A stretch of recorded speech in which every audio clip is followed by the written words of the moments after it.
Bismillahirrahmanirrahim.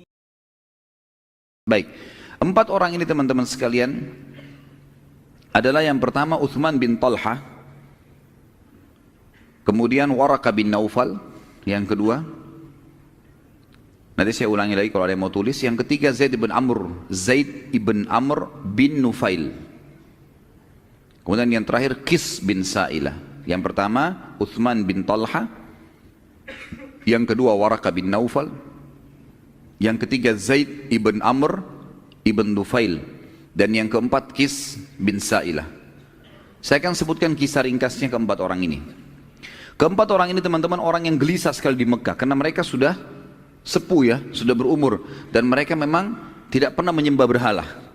Mereka gelisah melihat orang tawaf telanjang, orang sembah berhala, orang makan bangkai, minum darah, segala macam. Di Mekah jahiliyah luar biasa. Mereka mengganti zikir-zikir dan doa kepada Allah dengan bersiul dan tepuk tangan. Ya, begitu mereka pada saat tawaf gitu kan. Itu Allah sebutkan dalam Al-Quran mukaan wa tasdiyah. Dalam ayat Al-Quran disebutkan mereka bersiul dengan tepuk tangan gitu. Maka mereka gelisah. Keempat orang ini lalu sepakat kita keluar dari Mekah aja. Maka kita mulai dari Uthman bin Talha dan Waraka bin Naufal. 2 orang ini keluar menuju ke negeri Syam, dan keduanya akhirnya menemui pendeta Nasrani. Lalu mulai bertanya tentang apa itu agama Nasrani. Pada saat itu dengan mengambil kesimpulan bahwasanya Nasrani mengimani ada Tuhan namanya Allah, dan mereka mengatakan Isa datang setelah Ibrahim, maka berimanlah Waraka bin Naufal dengan Uthman bin Talha. Ini ringkas cerita keduanya. Tentu Uthman bin Talha, saya pribadi tidak menemukan hadis menyebutkan tentang dia, tetapi Waraka bin Naufal ada. Sebagaimana saya jelaskan tadi kasus setelah bertemu dengan Nabi SAW, dan dia mengatakan, hai Muhammad, demi Allah yang menemui kau adalah Namusul Akbar. Nama lainnya Jibril AS yang telah menemui Musa. Kalau seandainya saya mendapatkan masa kau nanti diobatkan jadi Nabi, sudah diperintahkan berdakwah, maka aku akan jadi penolongmu. Nanti aku beriman padamu, dan aku pada saat kaummu mengeluarkanmu dari kota ini. Terus Nabi SAW menyebutkan pada saat Waraka bin Naufal meninggal di masa 6 bulan fase terputusnya wahyu, aku diperlihatkan Waraka bin Naufal di surga. Kemudian kisah Zaid bin Amr bin Nufail, ini agak unik sedikit kisahnya. Zaid bin Amr bin Nufail lebih kritis, orangnya lebih kritis ya. Dia kemudian menemui pendeta Nasrani, dia menemui pendeta Yahudi, bukan pendeta Nasrani. Dia pergi ke negeri Syam, yang dia tanya-tanya ke orang, siapa orang yang paling pintar di muka bumi, yang mengenal Allah. Maka simpang siur berita mereka mengatakan pendeta Yahudi. Ditanya orang Yahudi, siapa pendeta kalian yang paling luar biasa, yang kalian anggap paling pintar? Ditunjuklah seseorang. Datanglah Zaid rahimahullah ke sana. Begitu ngobrol sama pendeta Yahudi, dia bilang, jelaskan kepada saya agama anda. Dijelaskanlah Nabi Musa, kitab Taurat, dan seterusnya, macam-macam hukum Allah. Tertarik Zaid bin Amr ini. Dia bilang, baik, saya tertarik, saya ingin masuk agama Yahudi. Bagaimana caranya? Waktu dia bilang bagaimana caranya, teman-teman sekalian, ini yang membuat Zaid batalin masuk Yahudi. Apa kata pendetanya? Kalau kau mau jadi Yahudi, kamu harus dimurkahi sama Allah dulu, baru kamu taubat, baru masuk Yahudi. Kata Zaid bin Amr, saya tinggalkan Mekah karena takut dari murkahnya Allah. Ngapain saya sekarang nyari murkahnya Allah gitu. Dia bilang itu syaratnya kalau mau Yahudi. Harus cari dulu masalah, biar Allah murka, baru kau tobat. Kemudian baru bisa masuk agama Yahudi. Kata dia, saya tidak mau agama ini. Ada nggak orang yang pintar lain yang mengenal Allah selain anda? Dia bilang, saya tidak tahu. Kecuali pendeta Nasrani. Karena mereka mengaku ada Nabi setelah Musa. Baik, di mana tempat mereka? Ditunjuklah beberapa gereja. Pergilah Zaid bin Amr ini ke gereja. Tanya Nasrani, siapa pendeta yang paling pintar? Si fulan, didatangilah pendeta itu. Tanya Nasrani, ternyata memang informasinya lebih lengkap. Karena orang-orang Nasrani beriman tentang Musa, tapi ada Nabi lagi setelahnya namanya Isa. Mereka beriman ada Taurat, mereka beriman ada kitab setelahnya namanya Injil. Berarti ini lebih sempurna. Apa hukum-hukum dijelaskan semua. Baik, setelah itu saya mau masuk agama Nasrani. Jawabannya pendeta Nasrani juga membuat dia tidak jadi masuk Nasrani. Apa jawabannya? Waktu ditanya bagaimana caranya masuk Nasrani, kata pendeta itu dalam riwayat ini, kamu harus sesat dulu. setelah kamu sesat, gitu kan, kemudian kau taubat baru jadi Nasrani. Kata dia, saya tinggalkan Mekah supaya nggak sesat. Ngapain saya harus sesat sekarang gitu? Dia bilang itu syaratnya. Kata Zaid, saya tidak mau kalau begitu. Agama apa yang mengenal Allah yang kau kenal, yang kau tahu? Dia bilang, saya tidak tahu. Yang saya tahu cuma ada satu, namanya agama Hanif. Apa itu agama Hanif? Agamanya Nabi Ibrahim alaihissalam. Kan Allah sebutkan Hanifah Muslimah. Ya, itu Ibrahim alaihissalam punya Hanif. Hanif itu agama lurus, mentauhidkan Allah. Pokoknya nggak ada sekutunya Allah. Allah itu Esa. Dan ini memang ajaran murni gitu kan. Lalu kata Zaid, bagaimana caranya? Siapa yang saya temui untuk saya belajar? Kata pendeta itu, nggak ada lagi. Nggak ada orang. Saya pun tidak tahu itu. Itu dulu agama di Mekah gitu.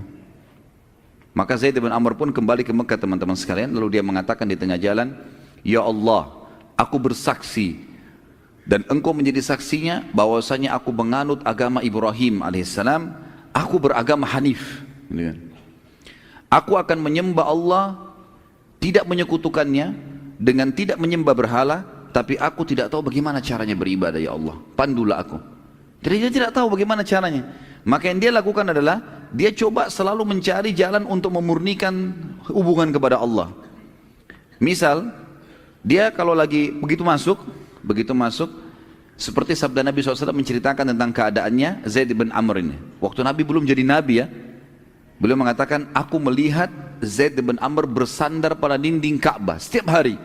Semenjak pulang dari negeri Syam tadi, sandar di dinding Ka'bah. Lalu dia mengatakan, Nabi SAW mengatakan, saya melihat Zaid bin Amr bersandar di Ka'bah sambil memperhatikan talbiyahnya orang-orang Quraisy. Kan kalau masih review teman-teman, pelajaran kita yang lalu, talbiyah yang syar'i dari Nabi Ibrahim alaihissalam dan Nabi Muhammad SAW juga ajarkan kita adalah labbaik Allahumma labbaik, ya Allah aku jawab panggilanmu dengan santun, labbaik la syarika laka labbaik, saya jawab panggilanmu dengan santun dan tidak ada sekutu bagimu, innal hamda wan ni'mata laka wal mulk, segala puji, nikmat dan kerajaan milikmu, la syarika lak, tidak ada sekutu bagimu. Ini tepat ini. Ini namanya talbiyah tauhid, pengisahan Allah tanpa sekutu. Amr bin Luhai, waktu dia lihat orang Mekah bertalbiyah begini, dia sudah terlanjur masukkan patung-patung, dan dia bilang ini patung-patung perantara antara kalian sama Allah. Bagaimana caranya supaya orang Mekah mau ubah talbiyah? Susah. Ini sudah turun-temurun dari zaman Ibrahim alaihissalam. Maka dia tambah kalimat syirik. Kalimatnya adalah illa syarikan huwalak tamlikuhu wa ma malak. Naudzubillah. Artinya kecuali sekutu ya Allah. Ada sekutu yang kami taruh-taruh patung ini jadi sekutumu, yang kau juga menguasainya dan kau pemiliknya. Tapi tetap kalimat illa syarikan, kecuali sekutu. Ada sekutu yang disekutukan sama Allah. Maka Zaid bin Amr, kata Nabi SAW, berteriak pada saat mereka sudah mengatakan sampai kalimat labbaik Allahumma labbaik, labbaik la syarika laka labbaik, innal hamda wan ni'mata laka wal mulk la syarika lak. Pas di situ sebelum mereka tambah kalimat syiriknya illa syarikan huwalak, dia berteriak, cukup, cukup, jangan disambung. Selalu dia berkata begitu, berhentilah. Lalu orang-orang Quraisy melempari dia dengan batu, menyuruh Zaid bin Amr rahimahullah untuk meninggalkan tempat itu. Dia juga tidak cukup sampai dia tetap aja dia dakwah, jangan, bertauhidlah kepada Allah. Ini ajaran Nabi Ibrahim, harus hanif, lurus, nggak boleh gitu. Jadi dia coba cari celah di mana yang ada kalimat syirik, maka dia tinggalkan sama dia. Begitu juga dengan orang-orang Quraisy, mereka suka datang membawa sembelihan-sembelihan, lalu kemudian mereka menyembeli untuk patung-patung itu. Ada di antara mereka teman-teman yang menggunakan nama Allah, gitu kan? Pada saat mau menyembeli, mereka menggunakan nama Allah, tapi untuk berhala, gitu kan? Jadi misal orang Islam sekarang menyembeli untuk laut, supaya kapalnya tidak tenggelam, penjaga lautan lah, ya? Untuk apalah, untuk kebun, untuk rumah baru, segala macam. Menyembeli bukan untuk Allah, gitu kan?